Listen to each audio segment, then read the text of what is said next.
Hello students, आप सभी छात्रों का एक बार फिर से हमारे official YouTube channel science study well में बहुत बहुत स्वागत है। दोस्तों, आज के इस लेक्चर में हम लोग बात करने वाले हैं सघन एवं विरल माध्यम क्या होता है। ठीक है दोस्तों, ये आपसे बोर्ड पेपर में बच्चों, ठीक है, 2 मार्क्स में पूछे जा सकते हैं। ठीक है, ये इंपॉर्टेंट प्रश्न है आप लोगों के लिए बच्चों। ये 2 मार्क्स के प्रश्न यहाँ से बन सकते हैं कि सघन माध्यम किसे कहते हैं, विरल माध्यम किसे कहते हैं। एक छोटा सा प्रश्न मेरे भाई, ठीक है। तो हम लोग इसको देखते हैं कि सघन माध्यम और विरल माध्यम वास्तव में होता क्या है। ठीक है दोस्तों, तो हमारे पास ये परिभाषा लिखा हुआ दोस्तों कि यदि अपवर्तित किरण आपतित किरण के सापेक्ष अभिलंब की ओर झुक जाती है तो दूसरे माध्यम को पहले माध्यम के सापेक्ष सघन माध्यम कहा जाता है। ठीक है, तो यार मैं आप लोगों को यहाँ पे परिभाषा पहले बता दिया है थोड़ा सा। ठीक है, तो अगर परिभाषा से समझ में आ गई तो बहुत अच्छी बात है। हमने दोस्तों प्रकाश का अपवर्तन पढ़ लिया है ऑलरेडी। ठीक है दोस्तों, हम लोगों ने क्या पढ़ा है, प्रकाश का अपवर्तन। हम लोगों ने दोस्तों प्रकाश का अपवर्तन पढ़ा है। तो हम लोगों ने वहाँ पर प्रकाश के अपवर्तन में इन 2 शब्दों का यूज़ देखा था, सघन माध्यम और विरल माध्यम। तो मैंने सोचा कि आप लोगों को इस पे एक लेक्चर बना दें ताकि आप लोगों को सघन और विरल माध्यम एकदम अच्छे तरीके से दोस्तों समझ में आ जाए।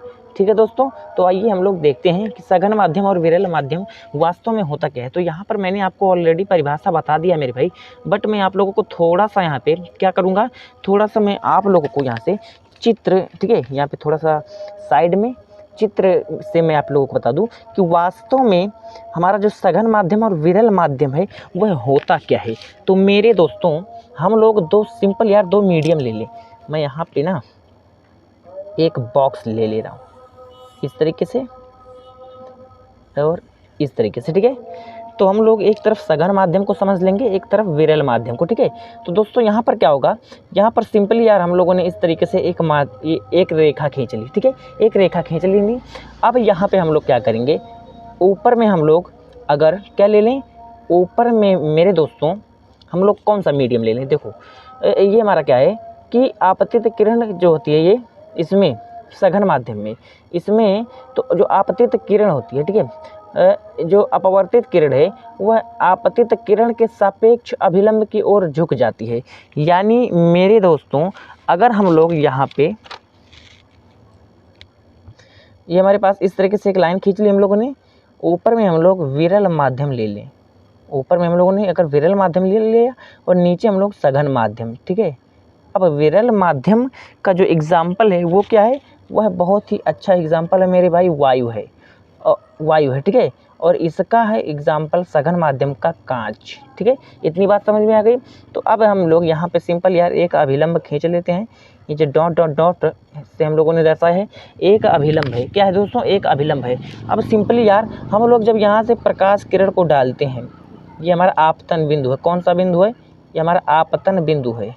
जो बच्चे हमारे प्रकाश परावर्तन को नहीं पढ़े हैं, हमने ऑलरेडी आप लोगों को प्रकाश का अपवर्तन, ठीक है, परावर्तन और अपवर्तन दोनों ही पढ़ा दिया है। बट जो बच्चे प्रकाश अपवर्तन को पढ़े होंगे उनको ये जो मैं यहाँ पर बता रहा हूँ ना वो सब समझ में आ रहा होगा। ठीक है दोस्तों, अगर नहीं आ रहा है, अगर आप लोग नहीं पढ़े हो तो भी समझ में आना चाहिए क्योंकि ये बेसिक सी चीज़ है बच्चों। ठीक है, तो यार मैं आप लोगों को एकदम ज़ीरो लेवल से बता रहा हूँ, मतलब आप लोगों को मैं ये मान के चल रहा हूँ कि कुछ नहीं आता है, मतलब ये सब आप नहीं जानते और क्या। ठीक है ना, तो देखो हम लोगों ने एक सिंपल एक लाइन खींच ली और ऊपर में हम लोगों ने एक माध्यम ले लिया बच्चों विरल, और नीचे हम लोगों ने सघन। विरल माध्यम में हम लोगों ने वायु ले लिया है और सघन माध्यम में हम लोगों ने कांच ले लिया है। ये हमारा जो पॉइंट है दोस्तों, ये हमारा है आपतन बिंदु। ये हमारा क्या है दोस्तों, आपतन बिंदु एक पॉइंट है। इतनी बात अगर आप लोगों को समझ में आ गई है तो बहुत अच्छी बात है, अगर नहीं आई है तो वीडियो को शुरू से देखिए, बहुत ही अच्छी तरीके से आप लोगों को समझ में आ जाएगी दोस्तों।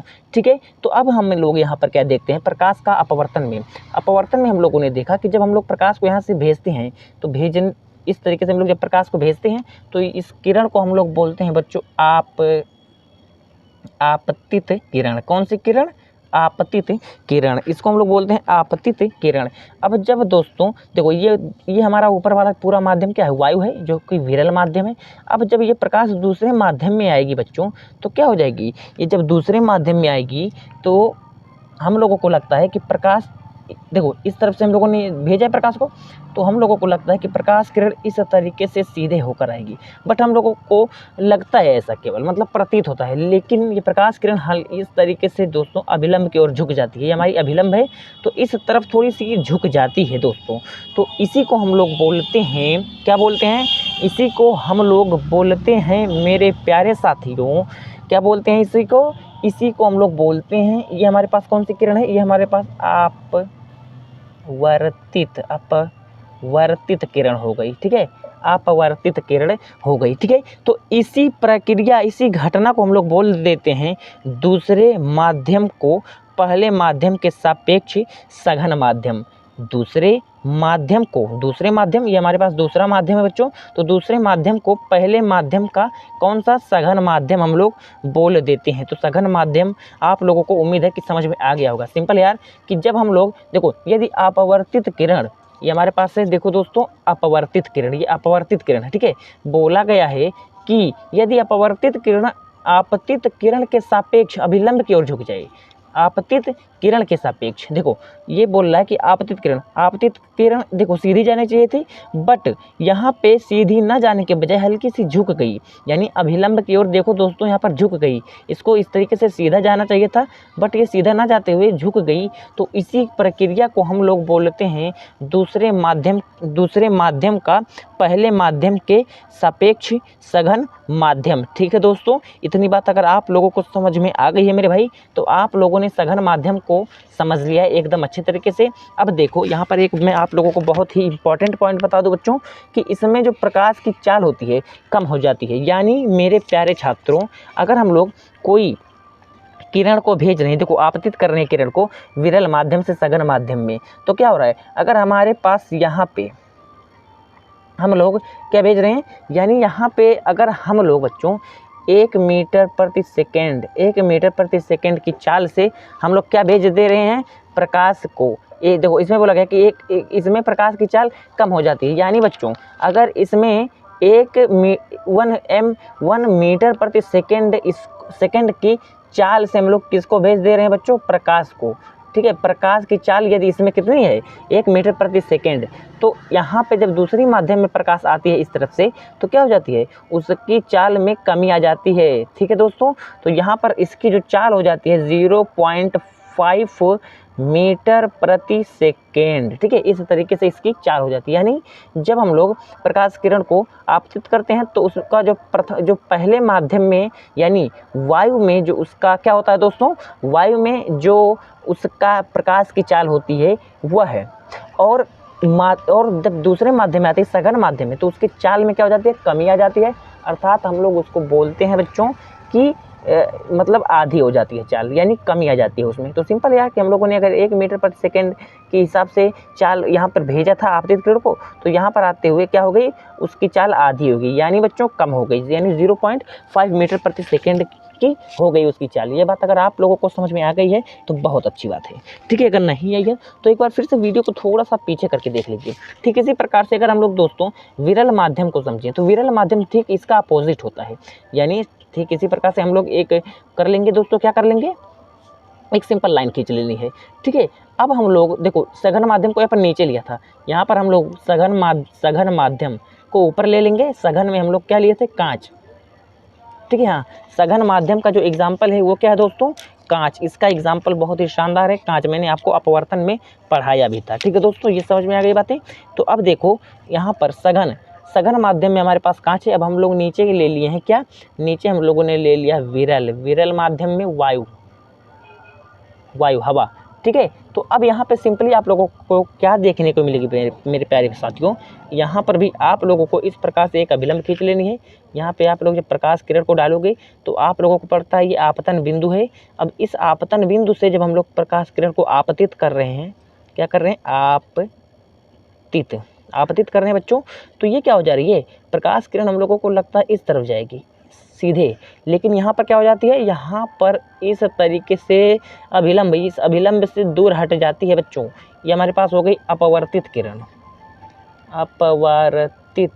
अपवर्तित किरण हो गई। ठीक है, यानी बच्चों इसमें विरल माध्यम में हम लोगों को क्या देखने को मिलती है, इसमें हम लोगों को क्या देखने को मिलती है, जो हमारी आपतित किरण है इसको जब हम लोग आपतित करते हैं बच्चों, प्रकाश किरण को जब आपतित करते हैं यानी भेजते हैं, तो ये पहले माध्यम से जब हम जब सघन माध्यम को ऊपर लोगे तभी ये प्रक्रिया होगी दोस्तों।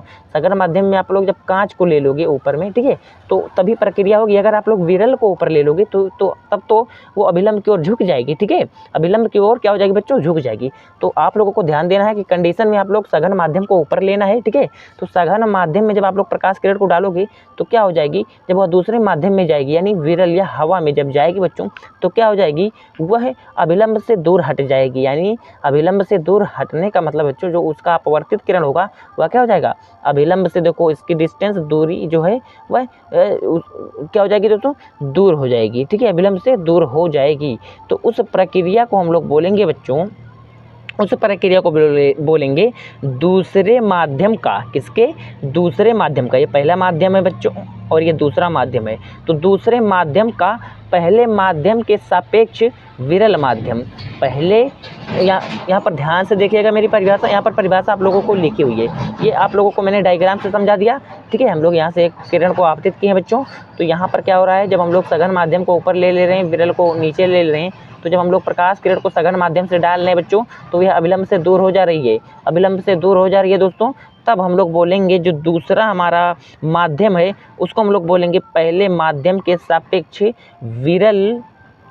विरल माध्यम। क्या बोलेंगे दोस्तों, विरल माध्यम। अब आप लोगों को ये परिभाषा एकदम अच्छे तरीके से समझ में आ जाने वाली है। अब यहाँ पर मैं आप लोगों को बता दूँ, इसमें जो प्रकाश की चाल होती है बढ़ जाती है। यानी दोस्तों अगर यहाँ पर 1 मीटर प्रति सेकेंड के हिसाब से प्रकाश की चाल है, तो यहाँ पर जब दूसरे माध्यम में आएगी तो 2 मीटर प्रति सेकेंड के हिसाब से उसकी क्या हो जाएगी बच्चों, चाल हो जाएगी प्रकाश की, ठीक है, चाल हो जाएगी, ठीक है, ये बात है।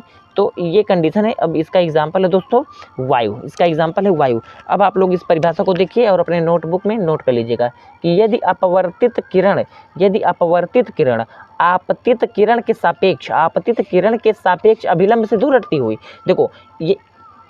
देखो मेरे भाई, आपतित किरण के सापेक्ष यानी आपतित किरण को इस तरह से होना चाहिए, बट ये क्या जा रही है और दूर भाग जा रही है, इससे भी दूर भाग जा रही है, तो अभिलंब तो यहाँ पर है, इसके डिस्टेंस से और दूरी पर भाग रही है दोस्तों, ठीक है। तो वही बोला गया है कि यदि अपवर्तित किरण आपतित किरण के सापेक्ष अभिलंब से दूर हट रही है तो दूसरे माध्यम को पहले माध्यम के सापेक्ष विरल माध्यम कहते हैं दोस्तों। इसमें प्रकाश की चाल बढ़ जाती है, मैंने आपको बता दिया। इसका एग्जाम्पल है वायु। उम्मीद करता हूँ मेरे भाई कि आप लोगों को ये लेक्चर एकदम अच्छे तरीके से समझ में आ गया होगा। अगर आप लोगों को ये टॉपिक यानी दोस्तों सघन और विरल माध्यम एकदम अच्छे तरीके से समझ में आया हो, यानी मक्खन अगर आप लोगों के लिए हो गया ये चैनल, ये टॉपिक, तो दोस्तों आप लोग अपने दोस्तों के साथ भी हमारे चैनल को शेयर करिएगा और क्या करिएगा दोस्तों, आप सब्सक्राइब अगर नहीं किए हैं तो सब्सक्राइब भी ज़रूर कर लीजिएगा, क्योंकि मैं आप लोगों के लिए दोस्तों हमारी क्लासेस जो हैं वो बोर्ड एग्ज़ाम के लिए स्टार्ट हो गई हैं बच्चों, ठीक है। आप लोगों को हमारे चैनल पर बोर्ड एग्ज़ाम की तैयारी एकदम अच्छी तरीके से एकदम फ्री में कराई जाती है। अगर आप लोगों को बच्चों PDF नोट्स की PDF या और किसी चीज़ की स्टडी मटेरियल से संबंधित कोई अन्य जानकारी लेनी है तो आपको मेरे डिस्क्रिप्शन बॉक्स में, इसी वीडियो के डिस्क्रिप्शन बॉक्स में मेरा नंबर मिल जाएगा दोस्तों, ठीक है। और अगर आप लोग वहाँ से नहीं ले रहे हो तो मैं अपना नंबर दे रहा हूँ, ठीक है। देखो यहाँ पर लिखा हुआ है 6306 77 15 30। ये हमारा बच्चों क्या है, ये हमारा पर्सनल नंबर है। अगर आप लोगों को किसी भी प्रकार से स्टडी से संबंधित कोई भी बातचीत या अन्य जानकारी लेनी है, ओनली स्टडी से संबंधित, तो आप हमको इस नंबर पर कांटेक्ट कर सकते हैं, ठीक है दोस्तों। तो मिलते हैं नेक्स्ट वीडियो में, तब तक बने रहिए आप हमारे चैनल के साथ।